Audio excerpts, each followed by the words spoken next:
शांति। Spark audio book सहज पुरुषार्थ part 28। बाप दादा ने देखा कि सेवा व कर्म और स्व पुरुषार्थ अर्थात योग युक्त तो दोनों का बैलेंस रखने के लिए विशेष एक ही शब्द याद रखो। वह कौन सा? बाप करावनहार है और मैं आत्मा, मैं फलानी नहीं, आत्मा करनहार हूँ। तो करण करावनहार, यह एक शब्द आपका बैलेंस बहुत सहज बनाएगा। स्व पुरुषार्थ का बैलेंस या गति कभी भी कम होती है। उसका कारण क्या? करनहार के बजाय मैं ही करने वाली या वाला हूँ। करनहार के बजाय अपने को करावनहार समझ लेते हो। मैं कर रहा हूँ। जो भी जिस प्रकार की भी माया आती है, उसका गेट कौन सा है?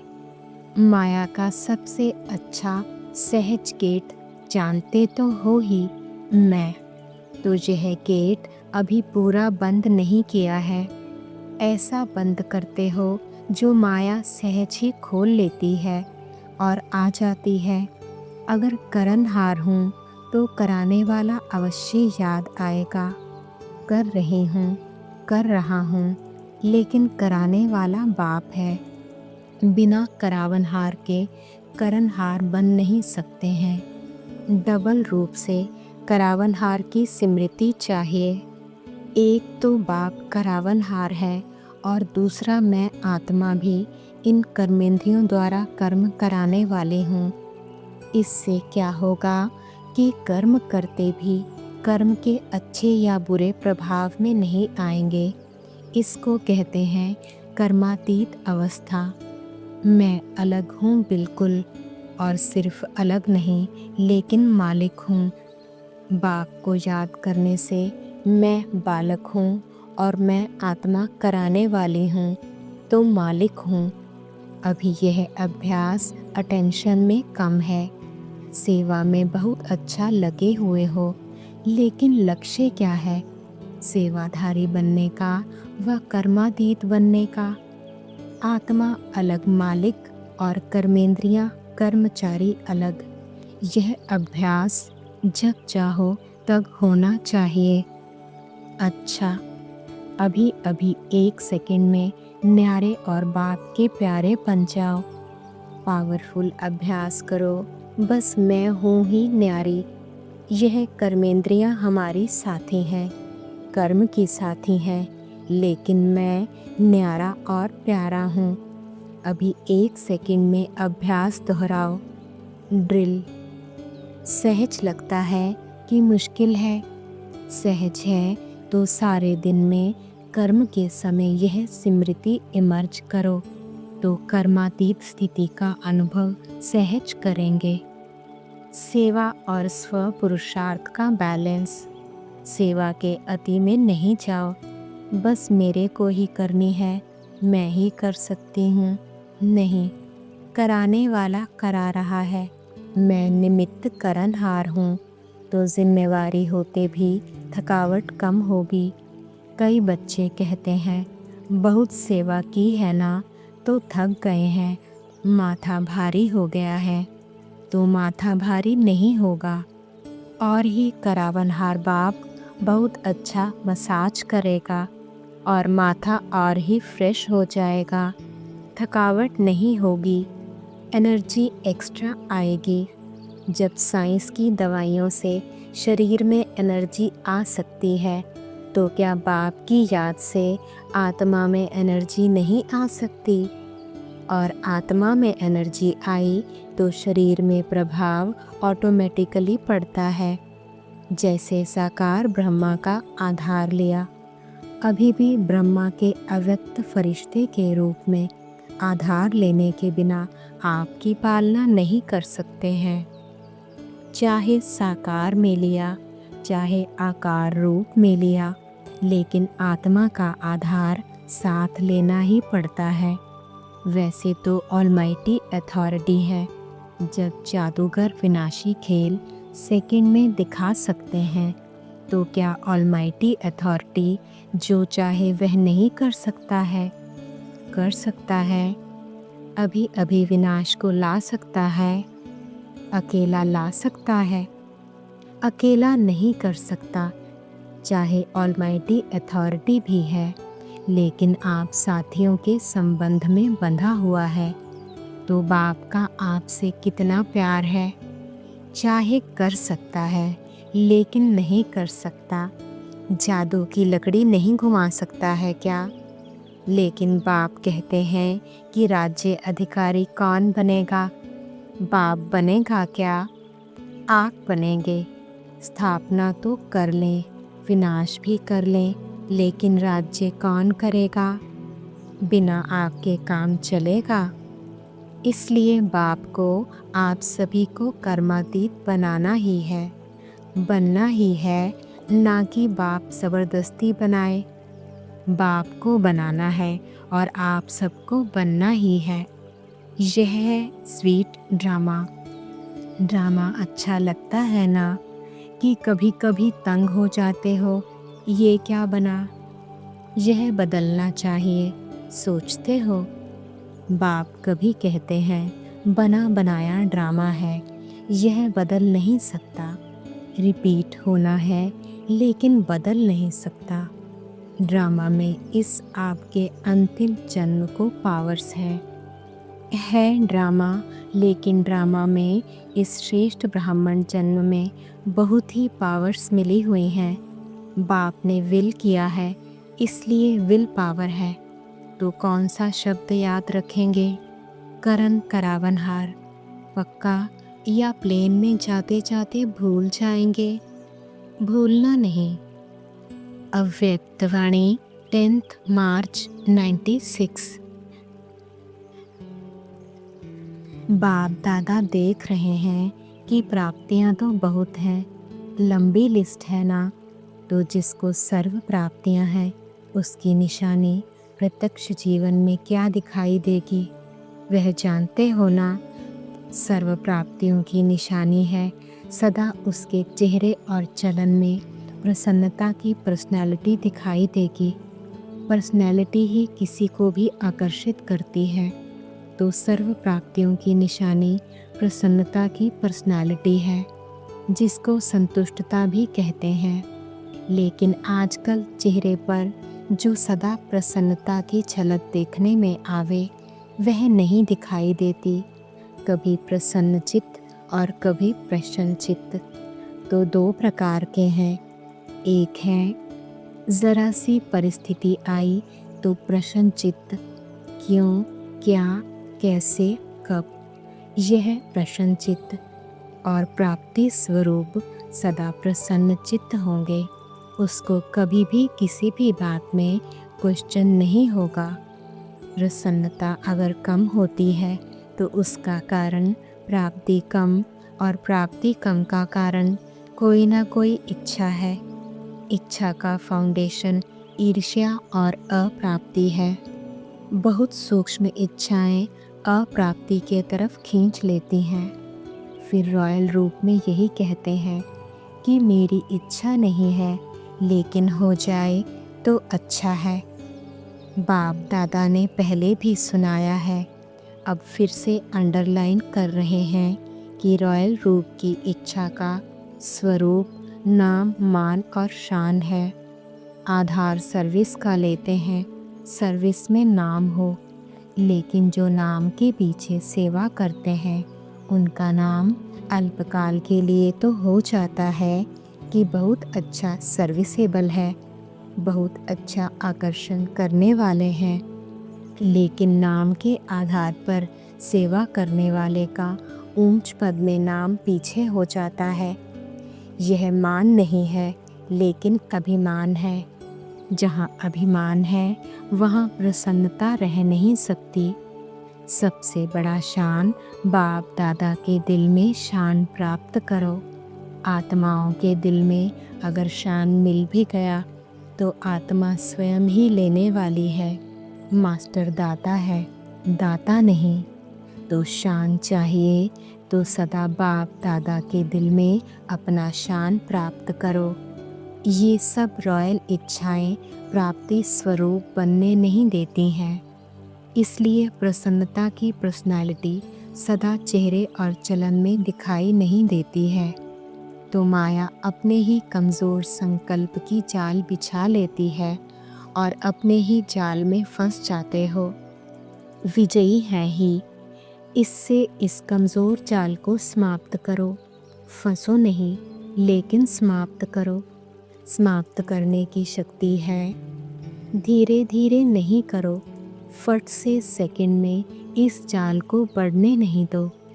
अगर एक बार भी इस जाल में फंस गए ना, तो निकलना बहुत मुश्किल है। विजय मेरा बर्थ राइट है, सफलता मेरा बर्थ राइट है। यह बर्थ राइट परमात्मा बर्थ राइट है, इसको कोई छीन नहीं सकता। ऐसा निश्चय बुद्धि सदा प्रसन्नचित्त, सहज और स्वतः रहेगा। मेहनत करने की भी ज़रूरत नहीं। अव्यक्त वाणी 22 मार्च 96। बाप दादा समझते हैं कि ब्राह्मण जीवन का श्वास खुशी है। खुशी नहीं तो ब्राह्मण जीवन नहीं। और अविनाशी खुशी कभी कभी वाली नहीं, परसेंटेज वाली नहीं। खुशी तो खुशी है। सदा खुशी में रहने वाले पास विद ऑनर और कभी कभी खुशी में रहने वालों को धर्मराजपुरी पास करनी पड़ेगी। पास विद ऑनर वाले 1 सेकंड में बाप के साथ जाएंगे, रुकेंगे नहीं। तो आप सब कौन हो? अव्यक्त वाणी 3 अप्रैल 96। अगर और कोई भी पुरुषार्थ नहीं करो, सिर्फ एक लक्ष्य रखो, कुछ भी हो जाए, चाहे अपने मन की स्थिति द्वारा, चाहे कोई अन्य आत्माओं द्वारा, चाहे प्रकृति द्वारा, चाहे वायुमंडल द्वारा, कुछ भी हो जाए, मुझे खुशी नहीं छोड़नी है। यह तो सहज पुरुषार्थ है ना, या खुशी खिसक जाती है? सहज है या कभी कभी मुश्किल है? दृढ़ संकल्प रखो और बातों को भूल जाओ। एक ही बात पक्की रखो, मुझे खुश रहना है। तो बातें क्या लगेंगी? खेल। और अपनी खेल देखने की साक्षीपन की सीट पर सदा स्थित रहो। चाहे कोई अपमान करने वाला हो, आपको परेशान कर अपने साक्षीपन की शान से नीचे उतारने वाले हों, लेकिन आप साक्षीपन की सीट से नीचे नहीं आओ। नीचे आ जाते हो तभी खुशी कम हो जाती है। तो साक्षीपन का तख्त छोड़ो नहीं। जो अलग अलग पुरुषार्थ करते हो उसमें थक जाते हो। आज मनसा का किया, कल वाचा का किया, संबंध संपर्क का किया, तो थक जाते हो। एक ही पुरुषार्थ करो कि साक्षी और खुशनुमा तख्त नशीन रहना है। यह तख्त कभी नहीं छोड़ना है। कोई राजा ऐसे सीरियस होकर तख्त पर बैठा तख्त पर हो, लेकिन बहुत क्रोधी हो, ऑफिशियल हो, तो अच्छा लगेगा? कहेंगे यह तो राजा नहीं है। तो आप सदा तख्त नशीन है ना। वह राजे तो कभी तख्त पर बैठते, कभी नहीं बैठते, लेकिन साक्षीपन का तख्त ऐसा है जिसमें हर कार्य करते भी तख्त नशीन उतरना नहीं पड़ता है। सोते भी तख्त नशीन, उठते चलते संबंध संपर्क में आते तख्त नशीन। तख्त पर बैठना आता है कि बैठना नहीं आता है? खिसक जाते हो। साक्षीपन के तख्त नशीन आत्मा कभी भी कोई समस्या में परेशान नहीं हो सकती। समस्या तख्त के नीचे रह जाएगी और आप ऊपर तख्त नशीन होंगे। समस्या आपके लिए सिर नहीं उठा सकेगी, नीचे दबी रहेगी। आपको परेशान नहीं करेगी। सेवा के बाद थोड़ा सा थकावट के चेहरे में दिखाई देते हैं। बाप कहते हैं, बोझ उठाते क्यों हो? क्या बोझ उठाना अच्छा लगता है या आदत पड़ी हुई है? बोझ नहीं उठाओ। बोझ तब लगता है जब बाप साथ नहीं है। मैंने किया, मैं करती हूँ, मैं करता हूँ तो बोझ हो जाता है। बाप साथ है, बाप का कार्य है, बाप करा रहा है तो बोझ नहीं होगा। हल्के हो नाचते रहेंगे। अव्यक्त वाणी 23 फरवरी 97।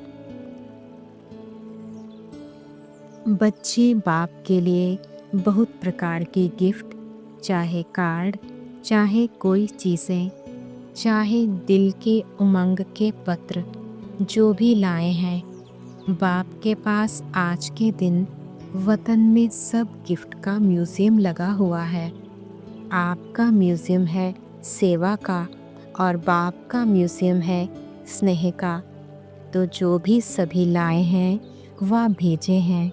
सबका स्नेह संपन्न गिफ्ट बाप के पास अभी भी म्यूज़ियम लगा हुआ है। जिन्हों को देख देख बाप हर्षाते रहते हैं।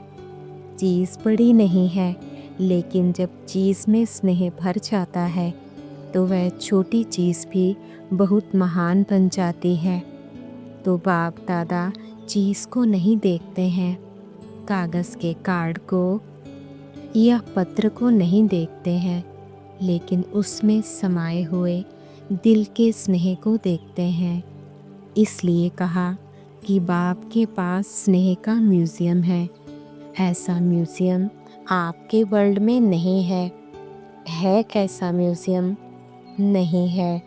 जब बाप एक एक प्यार की गिफ्ट को देखते हैं तो देखते ही बच्चे की सूरत उसमें दिखाई देती है।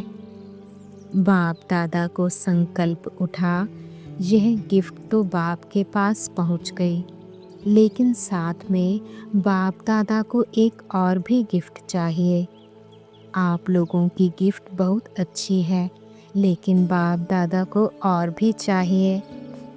तो बाप दादा को संकल्प आया कि बच्चे जो कभी कभी थोड़ा सा चलते चलते थक जाते हैं, मेहनत बहुत महसूस करते हैं या निरंतर योग लगाना मुश्किल अनुभव करते हैं, सोचते हैं हो तो जाएगा।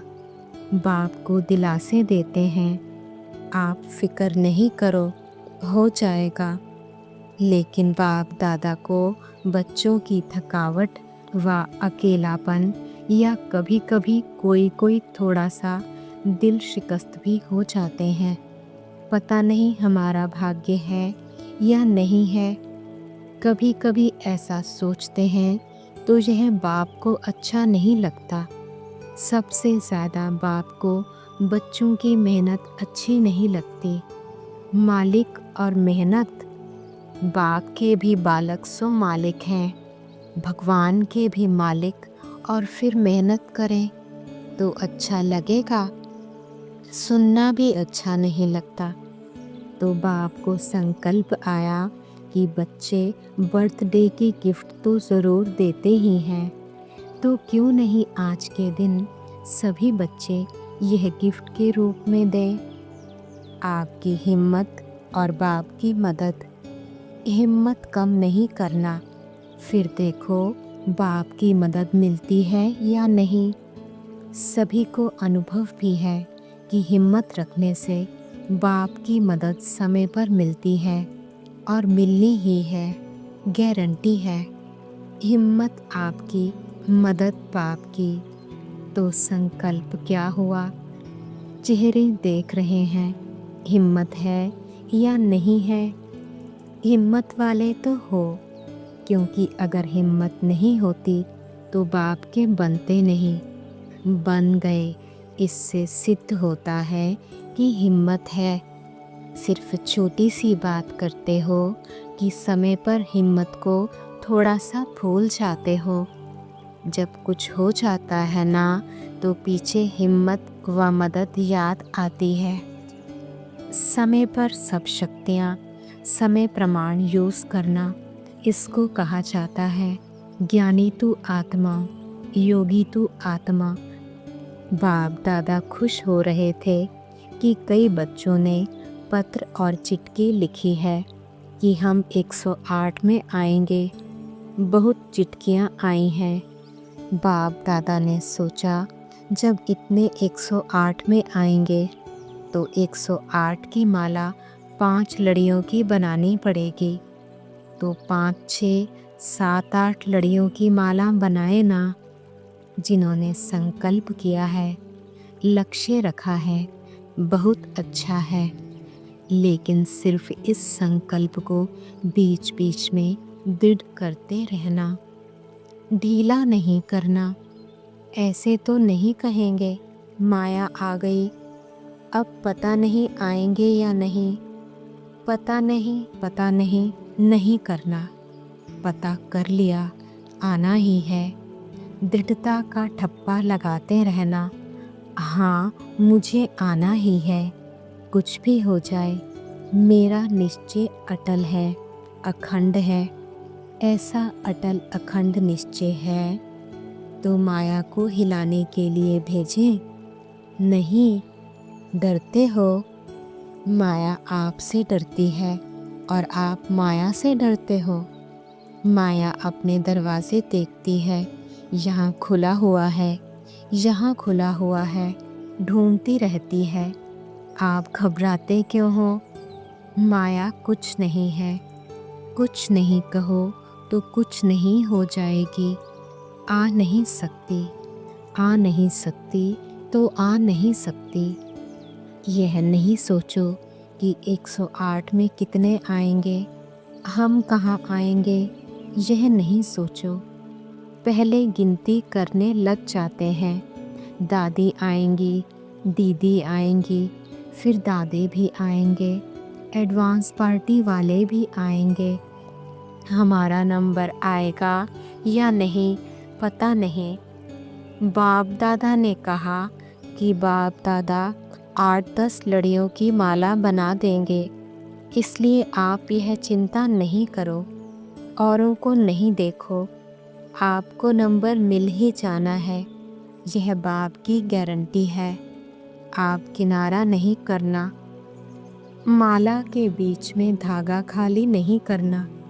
एक दाना बीच से टूट जाए, निकल जाए तो माला अच्छी नहीं लगेगी। सिर्फ यह नहीं करना, बाकी बाबा की गारंटी है, आप ज़रूर आएंगे।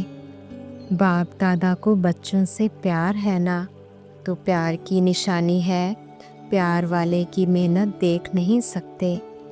बाप दादा तो उस समय यही सोचते कि बाप दादा साकार में जाकर इनको कुछ बोलें, लेकिन अब तो आकारी निराकारी हैं। बिल्कुल सभी मेहनत से दूर मोहब्बत के झूले में झूलते रहो। जब मोहब्बत के झूले में झूलते रहेंगे तो मेहनत समाप्त हो जाएगी। मेहनत को ख़त्म करें नहीं सोचो, सिर्फ मोहब्बत के झूले में बैठ जाओ। मेहनत आपे ही छूट जाएगी। छोड़ने की कोशिश नहीं करो, बैठने की, झूलने की कोशिश करो। शिव जयंती अर्थात बच्चों की मेहनत समाप्त की जयंती, ठीक है ना? बाप को भी बच्चों पर फेथ है। पता नहीं कैसे कोई किनारा कर लेते हैं, जो बाप को भी पता नहीं पड़ता। छत्र छाया के अंदर बैठे रहो। ब्राह्मण जीवन का अर्थ ही है झूलना, माया में नहीं। माया भी झुलाती है। अमृत वेले देखो, माया ऐसे झुलाती है जो सूक्ष्म वतन में आने के बजाय, निराकारी दुनिया में आने के बजाय निद्रा लोक में चले जाते हैं। कहते हैं योग डबल लाइट बनाता है, लेकिन माथा भारी हो जाता है। तो माया भी झूला झुलाती है, लेकिन माया के झूले में नहीं झूलना। आधा कल्प तो माया के झूले में खूब झूल कर देखा है ना। क्या मिला? मिला कुछ? थक गए ना। अभी अतीन्द्रिय सुख के झूले में झूलो, खुशी के झूले में झूलो, शक्तियों की अनुभूतियों के झूले में झूलो। इतने झूले आपको मिले हैं जो यहाँ के प्रिंस प्रिंसेस को भी नहीं होंगे। चाहे जिस झूले में झूलो, अभी प्रेम के झूले में झूलो, अभी आनंद के झूले में झूलो, अभी ज्ञान के झूले में झूलो। कितने झूले हैं, अनगिनत। तो झूले से उतरो नहीं। जो लाडले होते हैं ना, तो माँ बाप यही चाहते हैं कि बच्चे का पाँव मिट्टी में नहीं पड़े, या गोदी में हो या झूले में हो या गलीचों में हो, मिट्टी में पाँव नहीं जाए। ऐसे होता है ना। तो आप कितने लाडले हो। आप जैसा लाडला कोई है? परमात्मा लाडले बच्चे अगर देह भान में आते हैं तो देह क्या है? मिट्टी है ना। देह को क्या कहते हैं? मिट्टी मिट्टी में मिल जाएगी। तो यह मिट्टी है ना। मिट्टी में पाँव क्यों रखते हो? मिट्टी अच्छी लगती है। कई बच्चों को मिट्टी अच्छी लगती है, कई मिट्टी खाते भी हैं, लेकिन आप नहीं खाना, पाँव भी नहीं रखो। संकल्प आना अर्थात पाँव आना। सोचो, याद रखो कि हम कितने लाडले हैं, किसके लाडले हैं। सतयुग में भी परमात्मा लाडले नहीं होंगे, दिव्य आत्माओं के लाडले होंगे। लेकिन इस समय परमात्मा बाप के लाडले हो। तो बच्चों ने हिम्मत के हाथ से गिफ्ट दी, इसलिए बाप दादा उसकी थैंक्स करते हैं। शुक्रिया, धन्यवाद। अव्यक्तवाणी 6 मार्च 97। आज बाप दादा अपने चारों ओर से विश्व के बाप के लव में लवलीन और लकी बच्चों को देख रहे हैं। हर एक बच्चे के भाग्य पर बाप को भी नाज है कि मेरे बच्चे वर्तमान समय इतने महान हैं, जो सारे कल्प में, चाहे देवता स्वरूप में, चाहे धर्म नेताओं के रूप में, चाहे महात्माओं के रूप में, चाहे पदमपति आत्माओं के रूप में, किसी का भी इतना भाग्य नहीं है जितना आप ब्राह्मणों का भाग्य है। तो अपने ऐसे श्रेष्ठ भाग्य को सदा स्मृति में रखते हो। सदा यह अनहद गीत मन में गाते रहते हो कि वह भाग्य विधाता बाप और वह मुझ श्रेष्ठ आत्मा का भाग्य। ज्ञान, योग, धारणा और सेवा, इन चारों सब्जेक्ट का सार 2 शब्द हैं। एक बाप ही मेरा संसार है, दूसरा हर गुण हर शक्ति मेरा निजी संस्कार है। तो 2 शब्द याद रखना, संसार और संस्कार। मुश्किल है क्या? थोड़ा थोड़ा मुश्किल है। जब बात आ जाती है फिर तो मुश्किल है, लेकिन बात आपके आगे क्या है?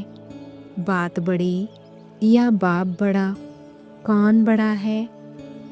जगदीश भाई तथा अन्य मुख्य भाइयों से सेवा में पहला सेवा के निमित्त बनना और सेवा में सरेंडर होना, ये आपका विशेष पार्ट है। अच्छा है, चारों का अपना अपना पार्ट है। सभी की विशेषता अपनी अपनी है। सभी की विशेषता आवश्यक है ना। इनकी विशेषता भी आवश्यक है, आपकी भी आवश्यक है। जैसे बहुत चीज़ें मिला के अच्छी बन जाती है ना टेस्टी, तो ऐसे सभी की विशेषता मिलकर सेवा में टेस्ट आ जाती है। सभी की विशेषता चाहिए। बहुत अच्छा, दादियों ने कहा और पांडवों ने माना। ये बहुत अच्छी बात है। जब भी बुलाएं, हाँ जी, हाँ जी, आपके संगठन के आधार पर सारा दैवी परिवार चलता है। इसलिए जैसे दादियाँ निमित्त हैं, वैसे आप भी निमित्त हो, जिम्मेवार हो। है या नहीं है, सब बात में समझो, हम सब सेवा के साथी हैं। यह 10-12 नहीं है, लेकिन एक है। इसमें यज्ञ का शान है। बाप दादा सभी को एवर रेडी देखकर बहुत खुश हैं। कार्य तो बढ़ने ही हैं, कम तो होने नहीं हैं। संगठन की शक्ति बहुत वायुमंडल को पावर देती है। राइट हैंड तो आप लोग हो ना, विशेष राइट हैंड हो। अव्यक्तवाणी 3 अप्रैल 97। ओम शांति।